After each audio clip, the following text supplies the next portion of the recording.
जब भी कोई ऑर्गेनाइजेशन, स्टेक होल्डर्स या फाइनेंशियल एनालिस्ट किसी भी इंडस्ट्री की मुख्तलिफ कंपनीज़ को आपस में कंपेयर करना चाहते हैं तो उसके लिए मुख्तलिफ फाइनेंशियल टूल्स का इस्तेमाल करते हैं। सबसे ज़्यादा इस्तेमाल होने वाला टूल रेशो एनालिसिस है, जिसको आमतौर पर इन्वेस्टर्स, स्टेक होल्डर्स या ऑर्गेनाइजेशंस अपनी परफॉर्मेंस को मेजर करने के लिए इस्तेमाल करती है।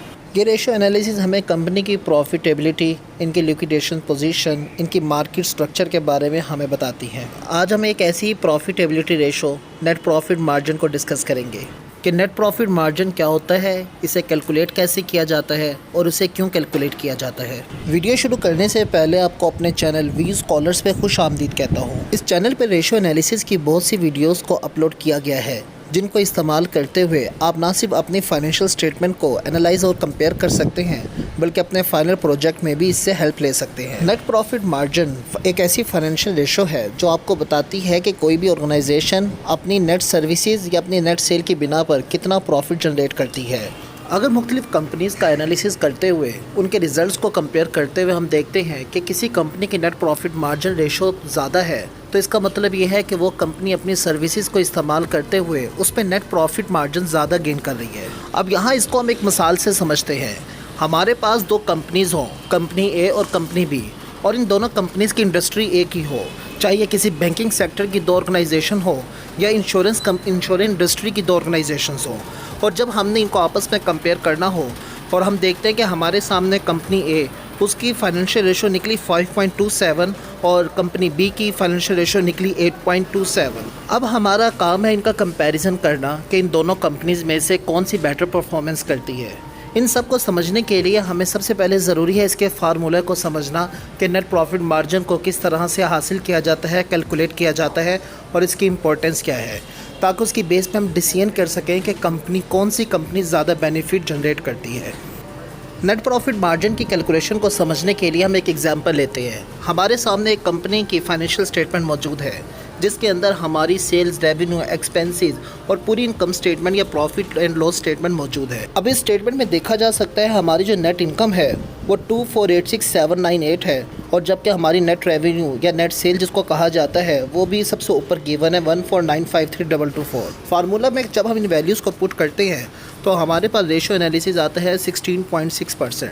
अब 16.6% हमें ये बताता है कि इस ऑर्गेनाइजेशन ने अपनी सेल्स की बिना पर 16.6 यानी इसके 17% प्रॉफिट को जनरेट किया है, जो कि एक अच्छी रेशो है। आमतौर पे नेट प्रॉफिट की वैल्यू नेट इनकम या प्रॉफिट आफ्टर टैक्सेशन के नाम से लिखी जाती है, जबकि रेवेन्यूज़ या सेल्स की वैल्यू प्रॉफिट एंड लॉस में सबसे ऊपर गिवन होती है। अब इस डिस्कशन को मज़ीद एग्जांपल्स के साथ समझने की कोशिश करते हैं। हमारे पास एक ही इंडस्ट्री की तीन ऑर्गेनाइजेशन मौजूद हैं, company A, company B and company C, और इन तीनों का नेट प्रॉफिट मार्जिन कैलकुलेटेड मौजूद है। कंपनी ए का 10.25, 12.50 और कंपनी सी का 10.12। आपका ज़िम्मे काम यह है कि आपने मुझे कमेंट्स में बताना है कि इन तीनों में से किस ऑर्गेनाइजेशन ने ज़्यादा प्रॉफिट जनरेट किया। इसका मतलब ये हुआ कि कंपनी ए ने अपनी नेट सेल्स पे 10.25, कंपनी बी ने अपनी सेल्स पे 12.50 और कंपनी सी ने अपनी सेल्स पे 10.12% प्रॉफिट को जनरेट किया। अब आपने ये डिसीजन लेना है कि कौन सी कंपनी ज़्यादा प्रॉफिट जनरेट करती है। अगर आपको अभी भी समझ नहीं आया तो हम मज़ीद एग्जांपल लेते हैं। हमारे सामने दो इंडस्ट्रीज़ की फाइनेंशियल स्टेटमेंट मौजूद है, कंपनी XYZ और कंपनी ABC। कंपनी XYZ की फाइनेंशियल स्टेटमेंट हमें बताती है कि नेट इनकम हमारे पास $30 है और रेवेन्यू हमारे पास $100 है। अब हम इसकी नेट प्रॉफिट मार्जिन को कैलकुलेट करने के लिए इसकी नेट प्रॉफिट को रेवेन्यू से डिवाइड करते हैं और हम देखते हैं कि हमारे पास नेट प्रॉफिट मार्जिन 30% आया। और जब हम इसी तरह कंपनी ABC की नेट प्रॉफिट मार्जिन को कैलकुलेट करने के लिए इसकी नेट इनकम $80 को इसकी रेवेन्यू से डिवाइड करते हैं तो हमारे पास 35.56% आया। इस कंपैरिजन में हम देख सकते हैं कि दोनों कंपनीज में से किसने लीड किया। अब हम डिटेल में डिस्कस करते हैं कि हायर प्रॉफिटेबिलिटी रेशो हमें क्या मेजर करती है।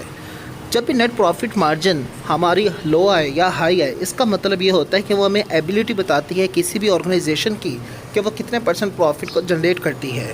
अगर एक ऑर्गेनाइजेशन अच्छा प्रॉफिट और हायर रेशो को जनरेट कर रही है तो इसका मतलब ये हुआ कि वो अपनी सेल्स और अपनी रेवेन्यूज़ को बेहतर तरीके से इस्तेमाल करते हुए अपनी प्रॉफिटेबिलिटी को बढ़ा रही है। इसकी और भी कई वजूहत हो सकती हैं, जैसा कि efficient management, low cost, expenses को कंट्रोल करते हुए अपनी मैनेजमेंट को इम्प्रूव करती है। जबकि अगर कोई ऑर्गेनाइजेशन मुसलसल डाउन साइड की तरफ जा रही हो तो उसकी नेट प्रॉफिट मार्जिन रेशो भी डिक्रीज़ होना शुरू हो जाएगी।